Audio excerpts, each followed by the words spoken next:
sat in a numbers-heavy talk by Newzoo at the Game Development Conference about what's going on in the gaming industry. What are the numbers around the gaming industry? I thought this might be valuable to you, so I pulled a few out that I thought really popped out at me.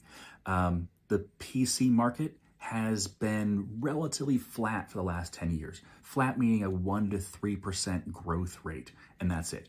So that means it's a mature market. It's a market that is pretty set in its ways, and it's just continuing to plug along. Now, the market for consoles has been up and down, and part of that had to do with some really big events in our culture. For example, COVID was a big one that drove a lot more console usage, and that has come down some.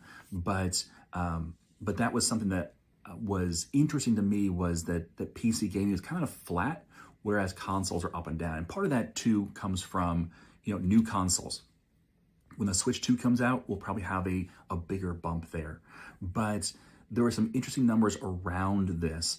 One I pulled out was 58% of PC spend is in microtransactions, which kind of hurts.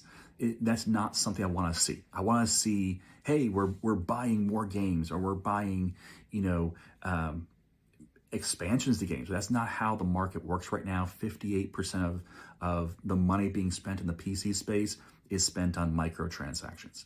It's different for consoles. 46% is spent on premium titles, whereas only 32% is spent on microtransactions. But part of that is just, it's a different platform and how it works. Now, you may look at the PC being flat and say, oh, well, console is better.